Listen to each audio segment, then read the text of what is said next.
신약성경 에베소서 2장 11절로 22절의 말씀입니다. 신약 311쪽 말씀.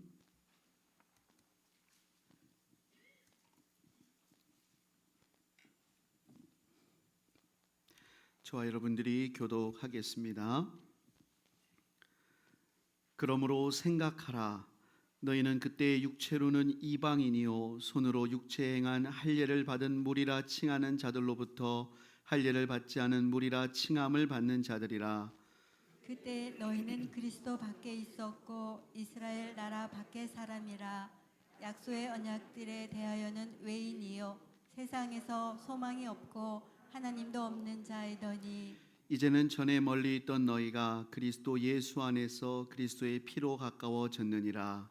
그는 우리의 화평이신지라. 둘로 하나를 만드사 원수된 것 곧 중간에 막힌 담을 자기 육체로 허시고 법조문으로 된 계명의 율법을 폐하셨으니 이는 이 둘로 자기 안에서 한 새 사람을 지어 화평하게 하시고 또 십자가로 이 둘을 한 몸으로 하나님과 화목하게 하려 하심이라.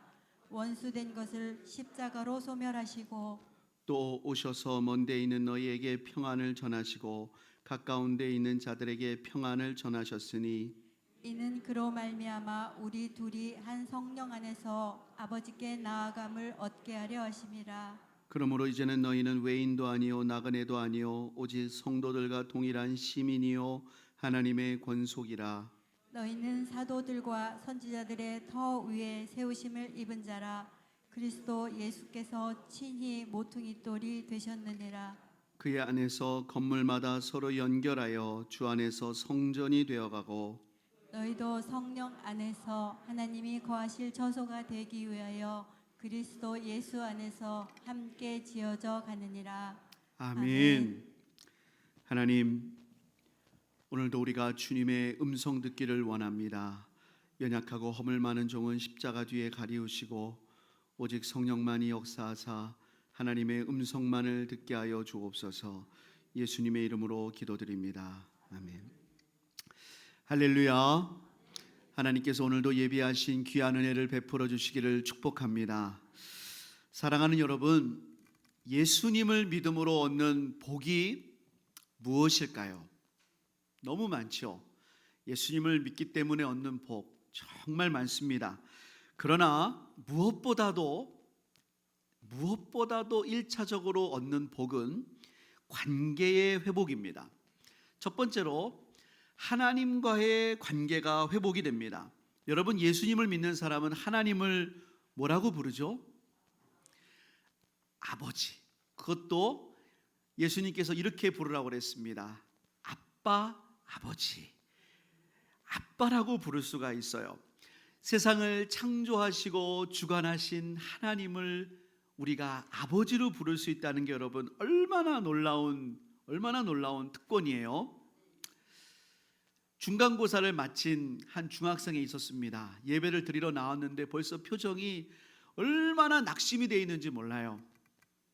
표정만 봐도 알잖아요. 그래서 제가 설교하다가 물었어요. 너 시험 못 봤지? 그랬더니 네, 그래요. 그래서 제가 그랬습니다. 친구야, 만약에 네 아버지가 삼성그룹의 회장이라면 너 중간고사가 망쳤다고 이런 표정으로 앉아 있을래? 아니, 제가 그럴 필요가 전혀 없지요. 그런데 네 아버지가 세상을 창조하시고 주관하시는 하나님이시란다. 너 그거 믿니? 믿지요. 그럼 우리 기쁘게 예배할까? 네, 알겠습니다. 그리고 기쁘게 하나님을 예배했어요. 사랑하는 여러분, 우리의 아버지가 세상을 창조하시고 주관하시는 하나님이신 줄을 믿습니다. 그래서 여러분, 우리는 기도할 때 제일 먼저 고백해야 될 게 뭐냐? 문제 있어요, 급해요. 예수님은 제일 먼저 기도할 때 이것부터 하라고 그랬어요.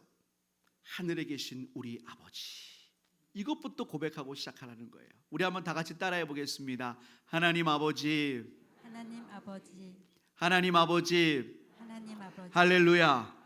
자, 우리가 이렇게 하나님을 아버지로 부르게 됐습니다. 이것이 가장 중요한 관계의 회복이에요. 자, 두 번째 관계의 회복이 있습니다. 그건 바로 예수님을 믿는 자들 간의 관계 회복입니다.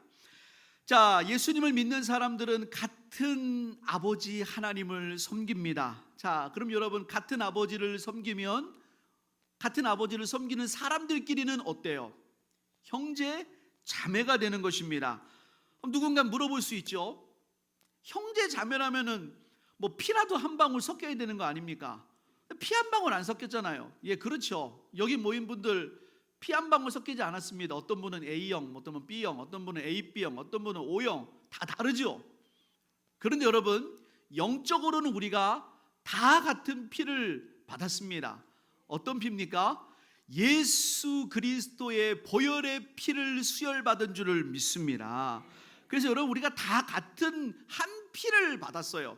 여러분, 그래서 제가 이 시간에 지금 뭐라고 여쭤보면은 여러분들 그냥 똑같이 대답하시면 돼요. 주의 보혈 그러시면 됩니다. 자, 제가 이제 묻겠습니다. 여러분의 영적인 혈액형은 무엇입니까? 주의 보혈. 자, 여러분들이 세상에 가서 여러분의 혈액형이 뭡니까? 뭐 A형 쓸 수도 있고 B형 쓸 수도 있지만 여러분의 영적인 혈액형은 주의 보혈인 줄을 믿습니다. 그러니까 우리가 지금 다 주님 안에서 한 가족이고 한 식구가 된 줄을 믿습니다. 자, 이렇게 우리가 예수 그리스도 안에서 한 가족의 관계가 형성이 된 거예요. 자, 우리 한번 14절 말씀 읽어보겠습니다. 시작. 그는 우리의 화평이신지라 둘로 하나를 만드사 원수된 것 곧 중간에 막힌 담을 자기 육체로 허시고. 그는 우리의 화평이신지라 라고 하셨습니다. 그가 누굽니까? 바로 예수님이십니다. 예수님은 믿는 자들을 한 가족으로서, 그전에는 막 원수였고, 그전에는 막 사이가 안 좋았고, 그전에는 막 눈을 부라리던 사이였을지라도 예수님은 원수됐던 그 사이를 화평으로 이루게 하신다는 것입니다. 그런데요, 사도 바울이 이 에베소서를 에베소 교회에게 써보낸 이유가 있습니다. 사실 이들은 예수님을 믿어서 구원의 은혜를 받았습니다. 하나님의 놀라운 사랑과 은혜를 체험을 했습니다. 그런데도 교회 성도들 간에 하나 되지 못한 모습들이 남아 있었어요. 특별히 이들 가운데는 뚜렷하게 갈라져 있는, 교회 안에 뚜렷하게 갈라져 있는 두 부류가 있었습니다. 어떤 부류가 있었냐? 이 성도들 가운데 유대인 그리스도인들이 있었고, 그리스도인은 다 그리스도인이에요. 근데 유대인 그리스도인이 있었고, 또 하나는 유대인이 아닌 이방인 그리스도인들이 있었어요. 근데 이 둘이 물과 기름처럼 섞인다는 게 너무나 어려운 거예요. 이 장벽을 뛰어넘는 게 너무나 어려웠어요. 자, 그럼 여러분, 유대인 그리스도인이라는 것은 누구를 말하냐? 이 에베소라고 하는 도시는요, 우리가 소위 말하는 이스라엘, 뭐 예루살렘으로부터는 뭐 엄청나게 떨어진 곳입니다. 마치 여기서부터 뭐 한 러시아 정도 되는, 그 이상 되는 거리예요. 엄청나게 먼 거리예요. 그러니까 완전 타향살이를 하는 곳이죠. 근데 유대인들은 그렇게 먼 곳에 있으면서도 자신들의 유대교 신앙을 지켰습니다. 철저하게 율법을 준수하는 거예요. 그리고 회당을 만들고 율법을 준수하고 그렇게 유대교 신앙을 지키며 살았어요. 그러다가 바울이 선교사로 와서 그 회당에서 예수님의 복음을 전했습니다. 그리고 그 복음을 듣고 예수님을 믿어서 유대인이었지만 그리스도인이 된 거예요. 그래서 유대인 그리스도인이 되었습니다. 근데 이 에베소 교회에는요, 하나님의 하자도 모르고 하나님의 하자도 몰라요. 완전 세상 문화 속에 살다가, 완전 세상 것만 즐기고 살다가 바울이 에베소에 왔을 때 복음을 듣고 예수님을 믿은 이방인 그리스도인이 있었어요. 자, 유대인 그리스도인은 유대인으로 태어났기 때문에 할례를 받았습니다. 할례가 뭔지 아시죠? 남자가 태어난 지 8일 만에 성기 끝에 포피를 조금 잘라내는 겁니다. 요즘으로 말하면 포경 수술이죠. 자, 유대인들의 특징입니다. 이들은 할례를 받았고 그것을 자랑스럽게 여겼습니다. 또 율법의 여러 가지 규칙을 지키고 나름대로 경건하게 살았어요. 근데 이방인 그리스도인들은 굉장히 방탕하게 살았지만 이제 복음을 듣고 조금씩 변화되는 그런 과정 가운데 살았어요. 자, 이 둘이 함께 교회 안에서 모여서 삽니다. 그런데 갈등이 벌어지는 거예요. 어떤 갈등이 벌어지냐?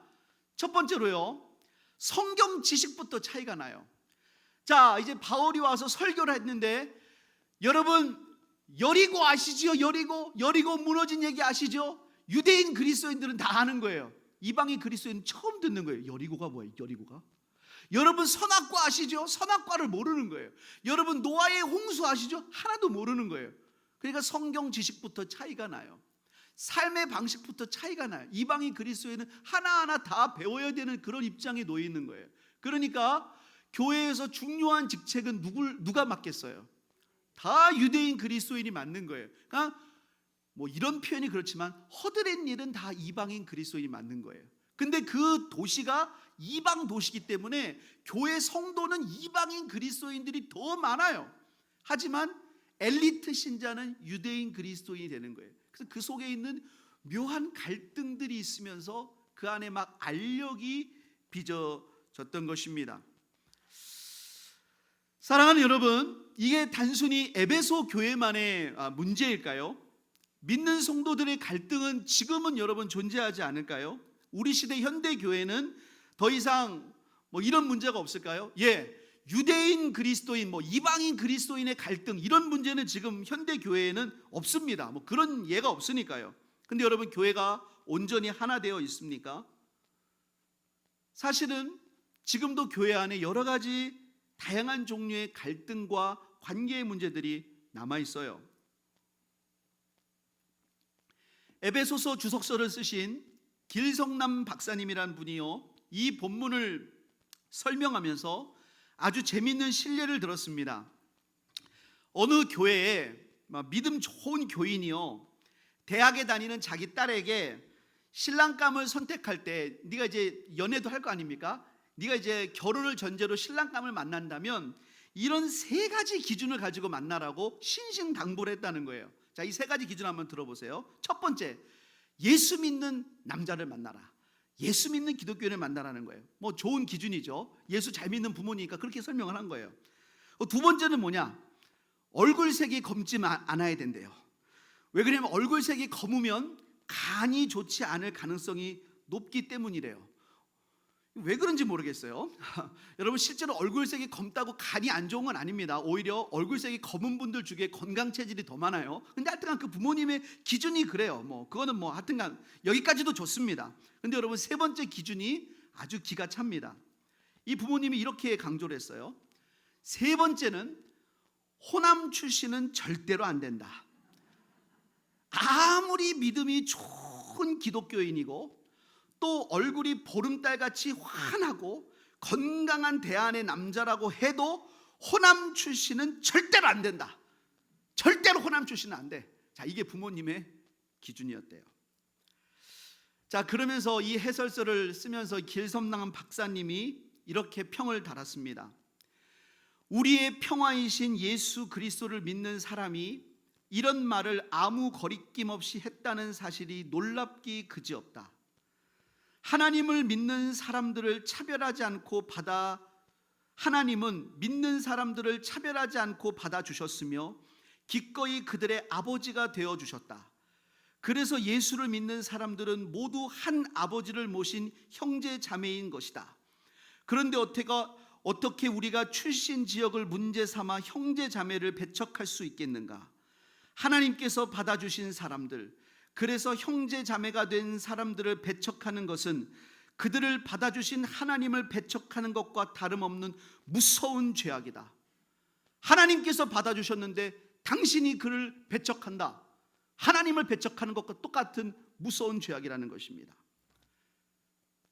여러분들 중엔 지금 이 설교를 들으면서 목사님, 혹시 그 박사님이 호남 출신 아니에요? 이런 분도 있을지 몰라요. 그분은 강원도 출신이에요. 걱정하지 마세요. 그분이 호남 출신 아닙니다. 이처럼 우리 시대 교회 안에도 믿는 자들 안에 여러 가지 갈등이 존재합니다. 지역적인 갈등, 재력적인 갈등, 감정적인 갈등, 마음의 상처가 있습니다. 작은 교회는 작은 교회대로, 큰 교회는 큰 교회대로, 구역 안에서도, 몇 명 안에서도 그런 갈등이 있어요.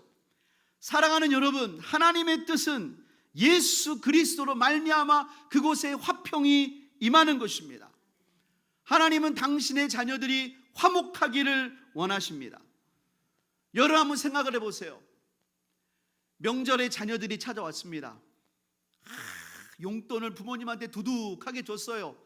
그리고 나서 그냥 자녀들끼리 대판 싸운다고 생각해 보세요. 그냥 대판 싸웁니다. 막 자녀들끼리. 부모님이 야 싸우지 마 그랬더니 부모님은 저 용돈 드렸으니까 가만히 계셔요. 우리는 할 게 남았으니까. 그러면 여러분 그 용돈 받았다고 가만히 계시겠습니까? 이거 가져가고 너희들끼리 화해해라 그러지 않겠습니까? 하나님 아버지가 원하는 게 있어요. 화목하라는 것이. 용돈을 많이 드린데 부모님이 밥이 넘어가겠습니까? 부모님이 원하는 것은 부모와 자녀가 화목하는 것이고 형제 자매가 우애하는 것입니다. 하나님 아버지도 그러시다는 것입니다. 이것이 예수님으로 말미암아 이루어지기를 원하십니다. 사랑하는 여러분, 그렇다면 어떻게 예수님으로 말미암아 믿는 자들 사이에 화평이 이루어질 수가 있을까요? 11절 말씀을 읽겠습니다. 11절입니다. 자, 시작. 그러므로 생각하라. 너희는 그때 육체로는 이방인이요 손으로 육체에 행한 할례를 받은 무리라 칭하는 자들로부터 할례를 받지 않은 무리라 칭함을 받는 자들이라. 11절은 그러므로 생각하라 라는 말로 시작합니다. 이때 생각하라는 단어는 무네모니오입니다. 이 뜻은 자주 깊이 되새겨라, 기억해라, 상기해라 라는 뜻입니다. 우리가 신앙생활을 하면서 믿는 자들끼리 화평을 이루고 그 화평을 유지하기 위해서는 자주 깊이 되새겨야 할 게 있습니다. 여러분 무엇을 깊이 되새겨야 됩니까? 우리 12절부터 14절 읽어보겠습니다. 시작. 그때에 너희는 그리스도 밖에 있었고 이스라엘 나라 밖의 사람이라 약속의 언약들에 대하여는 외인이요 세상에서 소망이 없고 하나님도 없는 자이더니 이제는 전에 멀리 있던 너희가 그리스도 예수 안에서 그리스도의 피로 가까워졌느니라. 그는 우리의 화평이신지라 둘로 하나를 하나를 만드사 만드사 원수된 것 곧 중간에 막힌 담을 자기 육체로 하시고. 예수 그리스도가 자신의 피로 우리를 하나 되게 하신 것, 중간에 막힌 담을 헐어버리신 것을 자주 깊이 상고하고 기억하라는 것입니다. 하나님과 우리 사이에 막힌 담을 허셨습니다. 우리와 우리 사이에 막힌 담을 허셨습니다. 이것을 자주 깊이 상고하고 기억하라는 것입니다. 근데 여러분 우리는 어떻게 합니까? 원수된 것만 자주 생각합니다. 그이가 그랬지. 내가 절대 있나 봐라. 하여튼간 내가 이걸 갚는 날이 있어. 하여튼간 내가 지금 이렇지만 하여튼간 내가 가슴에 내가 새겨놔. 내가 메모장에 적어놔. 내가 적어놔. 내가 하여튼간 새겨놔. 내가 새겨놔. 죽는 순간까지도 용서를 못해요. 그걸 생각해요. 예수님이 우리를 위해서 무너진 담을 허신 것을 생각하는 게 아니라 그걸 생각해요. 목사님, 누가 그거 모릅니까?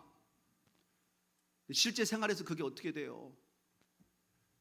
실제 생활에서 그게 어떻게 돼요, 목사님? 그거 원론 아닙니까? 네, 맞아요. 되게 원론적인 얘기일 수 있죠.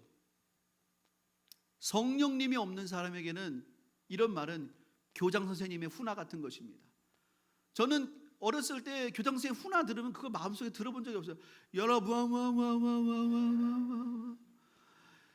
똑바로 사셔야 됩니다. 누가 옆으로 나갔네. 교장 선생님 말 누가 여기 들어요? 그런데 성령이 오시면 너희를 진리 가운데로 인도하셔요. 그게 내 마음을 가만두지 못한다니까요. 가만두지를 못한다고요. 가만두지를 못해요. 제가 어렸을 때 슈퍼에서 300원을 거슬러 줘야 되는데 700원을 거슬러 줬어요. 제가 초등학생 때니까 그 얼마나 어릴 때예요. 그리고 몇 개월이 지났는데 주일학교 예배를 듣다가 은혜를 받았어요. 거짓말하면 안 된다는 거예요. 하나님이 제 마음에 회개하라는 거예요. 회개하지 않으면 하나님이 너를 사용하지 않는다는 거예요. 저는 목사가 돼야 되는데 너무 두려운 거예요. 근데 너무 부끄러워서 그걸 말을 못 하겠는 거예요. 몇 개월을. 근데 기도만 하려고 그러면 기도를 많이 하는 것도 아닌데 예배 드리고 그 300원, 700원, 300원, 700원 때문에 근데 그게 이제 그때 성령님의 음성인지 어떻게 할 수가 없는 거예요. 어떻게 하나님이 너를 사용하자, 너를 어떻게. 나중에 그래서 700원을 들고 가서 거기다 가서 던져놓고 막 제가 이래서 가자 하고 도망치고 왔어요. 그 다음부터 그 슈퍼를 어떻게 갔겠어요? 못 갔죠. 하지만 그렇게 하지 않고는 견딜 수가 없어요. 성령님은 우리를 진리 가운데로 인도하셔요.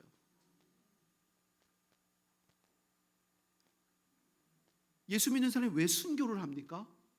왜 예수님 때문에 목숨 겁니까? 왜 목숨을 걸어요? 하나님 말씀 때문에 목숨 거는 거 아닙니까? 하나님의 말씀을 존중하는 사람, 하나님을 경외하는 사람은 믿는 자들의 갈등과 담이 있을 때 예수님의 십자가 앞에 나아가야 됩니다. 예수님이 그거를 무너뜨리셨습니다. 그 앞에서는 모든 장벽이 무너져야 됩니다. 근데 오늘 본문을 읽다 보면 유대인 그리스도인과 이방인 그리스도인 간의 이 갈등이 있는데, 이 갈등 가운데, 갈등이라는 건 서로 갈등 아니겠습니까? 근데 보다 누구에게 맞춰져 있냐면 이방인 그리스도인에게 맞추어서 영적인 권면을 하고 있어요. 왜 그럴까요?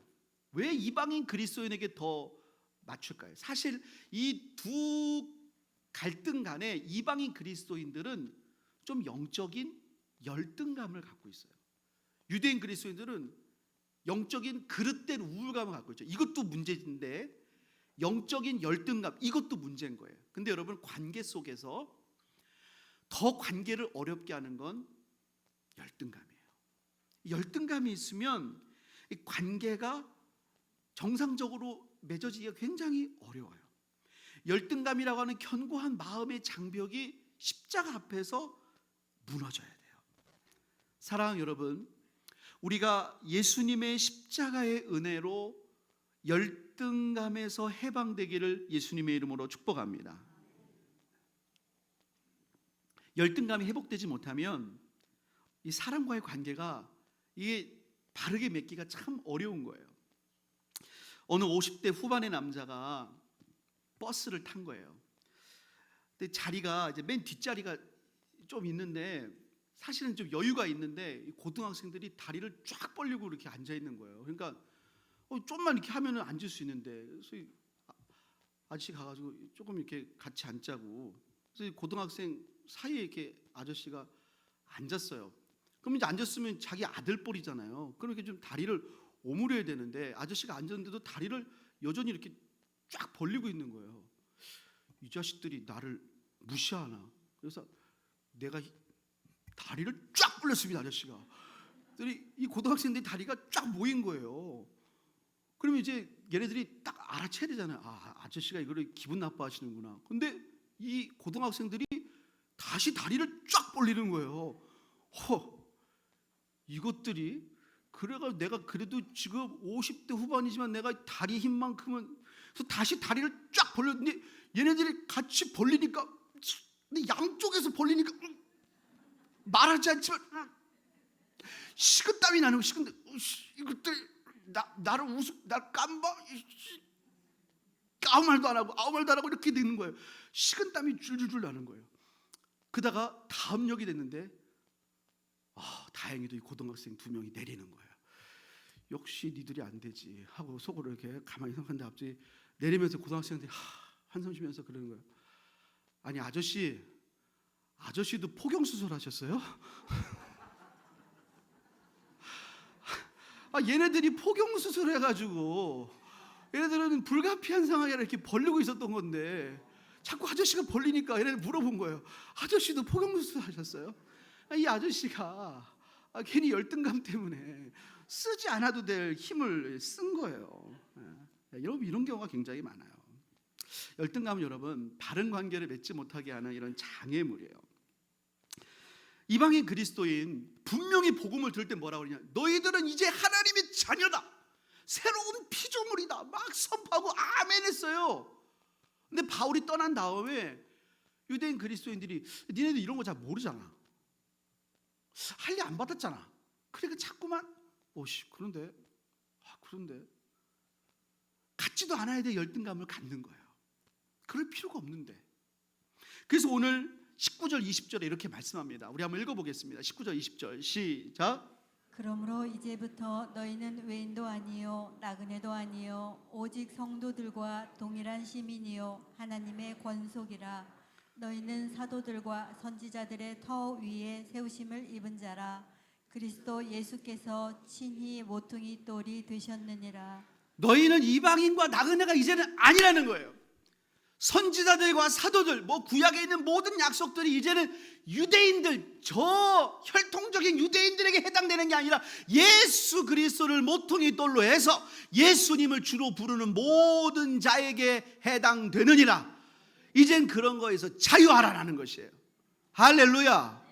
여러분, 십자가 앞에서 우린 여러분 정말로 자유해야 될 줄을 믿습니다. 여러분, 우리의 외모, 우리의 학벌, 우리의 재산, 우리의 어떤 것, 예수 그리스도 안에서 여러분 정말로 우리는 진정으로 부자요, 우리는 진정으로 자유자요, 우리 여러분 행복을 누려야 될 줄을 믿습니다. 근데 우리가 이렇게 아멘했지만요, 안 그럴 때도 많아요. 왜냐하면 여러분 십자가 앞에 우리가 더 깊이 못 들어가서 그래요. 우리가 십자가를 모르는 건 아닌데 더 깊이 못 들어가서 그런 거예요. 제가 저희 아내를 4개월 만나고 연애를 했어요. 근데 그것도 2개월을 군대에 있었으니까 정작 2개월을 만나고 결혼을 한 거예요. 그러니까 그 전에 한 1년 반 정도를 알아왔지만 그때는 연애를 할 때가 아니니까 잘 모르고 결혼을 한 거예요. 조율하는 시간이 많이 필요했겠죠. 저는 여러분 그 전에도 친구들하고도 별로 언성 높이진 적이 별로 없었어요. 가족 간에도 언성 높인 적도 별로 없었고, 또 교회에서 사역하면서도 이렇게 갈등을 빚었던 적이 별로 없었어요.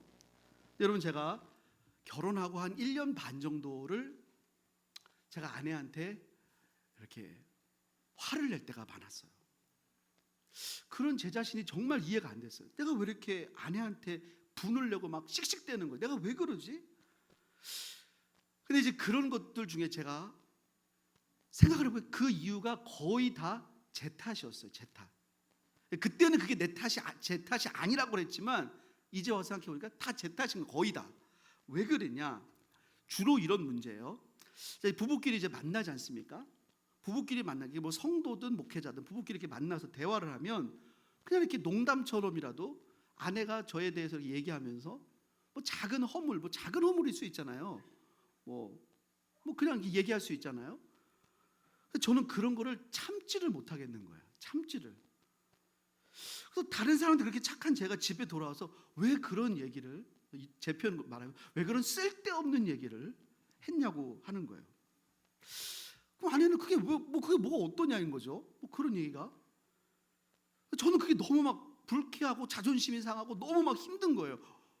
근데 제가 왜 그렇게 막 화가 나고 분노하고 막 이런지 모르는 거예요. 어느 날 제가 새벽 기도를 하는데 제 모습이 막 너무 초라한 거예요. 그러면서 제 모습이 이제 십자가 앞에서 이제 막 비춰지는데요. 제가 이중적으로 살았던 모습이 이제 깨닫게 하시는 거예요. 제가 이제 25살에 목사 안수를 받았어요. 어린 나이에 받았어요. 남들 앞에서 제가 실제 삶보다 더 잘 보이려고 노력을 했어요.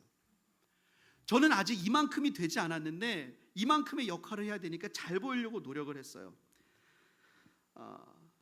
그래서 감추는 것들이 많았어요. 감추는 것들이. 근데 결혼하니까 누가 다 봐요? 아내가 다 보잖아요. 아내가 다 보잖아요. 아내한테 숨길 수가 없는 거예요. 그런 걸 다 오픈이 되잖아요. 저는 아내한테 이렇게 말하는 거예요. 당신도 감춰줘. 제발 감춰줘. 감춰줬으면 좋잖아. 감춰주라고. 왜 당신은 감춰주질 못해?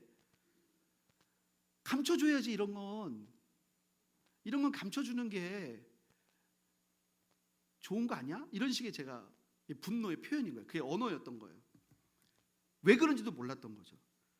근데 제가 십자가 앞에 섰어요. 저는 늘 주님이 죄인을 용서하고 죄인을 구원한다고 그러는데 제가 진짜 죄인인 거를 고백하지 못했던 거예요. 하나님, 전 죄인입니다. 저는 정말 죄인입니다.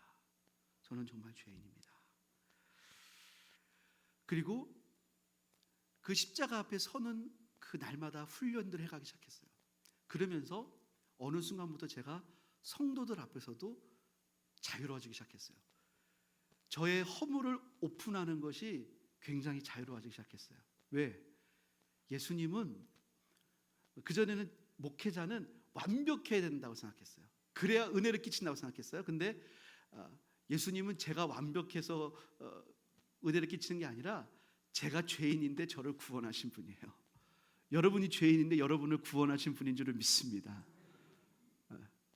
여러분, 간증은 내가 이만큼 신앙생활을 잘한다고 말하는 게 간증이 아니라 내가 너무나 죄인인데 그 죄인을 예수님이 사랑하신다고 말하는 게 간증인 줄 믿습니다. 나를 높이는 게 아니에요. 주님을 높이는 거예요. 자유해지기 시작했어요. 제가 그때 고민은 이거였어요. 하나님, 목사로서 제 권위는 어떻게 돼요?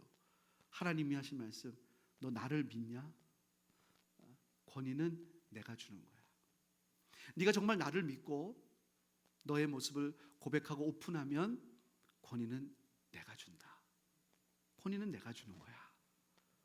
네가 권위를 가지려고 그러면 권위적이 되고 네가 하나님을 믿으면 권위는 내가 주는 거야. 여러분, 우리들 교회라는 교회가 있습니다. 김양재 목사님이라는 여자 목사님 생각하시죠? 거기는 소위 목욕탕 교회라고 그래요. 여러분 아마 인터넷 방송 가운데 보신 분들도 있을 거예요. 거기 나오는 분들은 거기 나오는 집사님, 안수 집사님, 권사님, 장로님, 교역자들이 자기의 삶을 오픈하는데 그 오픈해서 고백하는 수준이 뭐냐면 사업 실패, 성 중독, 음란물 중독, 도박 중독했다가 돌아온 이야기, 그런 것들을 막 가감없이 오픈하는 거예요. 자기네 교회를 목욕탕 교회라고 그래요. 여러분, 목욕탕에 들어가려면 어떻게 해야 돼요? 우리가 다 옷을 벗고 들어가야 되잖아요. 그 안에 막 뜨거운 눈물이 있어요. 교회 안에. 여러분, 교회가 왜 밍숭맹숭한 줄 아십니까? 아직 영적으로 옷을 안 벗어서 그래요. 사실은 다 성도들의 문제가 똑같거든요. 다 죄의 문제거든요. 여기서 죄의 문제에 안 걸린 사람이 누가 있어요? 다 죄의 문제거든요. 그런데 없는 척하고 있는 거예요. 없는 척하고. 사실은 다 죄의 문제 때문에 아파하고 괴로워하고 찢겨 있는데 죄의 문제가 없는 척하고 있는 거예요. 근데 그 문제를 십자가 앞에 갖고 가야 돼요. 그러면요, 십자가 앞에서 그 죄의 문제가 깨지는 순간 다른 사람도 품을 수 있게 되는 거예요. 사실 우리 다 연약하잖아요. 우리 다 죄인이잖아요. 우리 다 예수님 없이는 못 살잖아요. 우리 다 그런 존재잖아요. 우리는 다 주님의 보혈밖에 없잖아요. 우리가 십자가 안에서 정말 하나 될 수 있기를 주님의 이름으로 축복합니다. 우리 그런 마음으로 주의 피로 이른 샘물 찬양 드렸으면 좋겠습니다.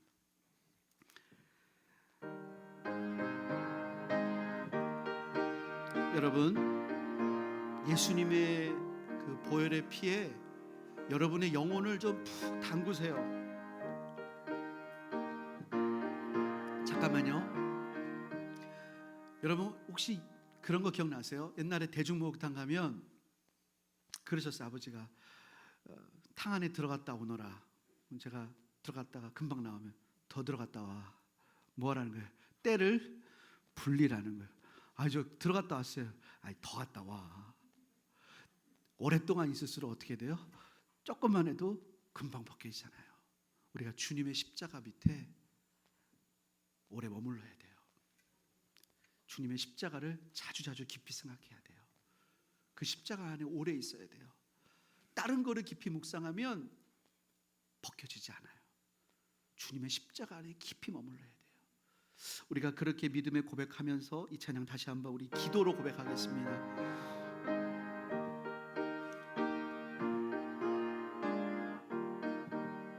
주의 피로 이룬 샘물 참 깊고 넓도다. 구원하는 그 신능력 다 찬송할지라. 찬송하세 주의 보혈 그 샘에 지금 나가. 죄의 깊이 빠진 이몸 그 피로 씻어 맑히네. 죄악 세상 이김으로 거룩한 길 가는 나의 마음 성전 삼고 주께서 계시네. 찬송하세 주의 보혈 그 샘에 지금 나가. 죄의 깊이 빠진 이몸 그 피로 씻어 맑히네. 주 예수를 깊이 아는 놀라운 그 은혜. 하늘나라 즐거움이 매일 새롭도다. 찬송하세 주의 보혈 그 샘에 지금 나가. 죄의 깊이 빠진 이몸 그 피로 씻어. 찬송하세 찬송하세 주의 보혈 그 샘에 지금 나가.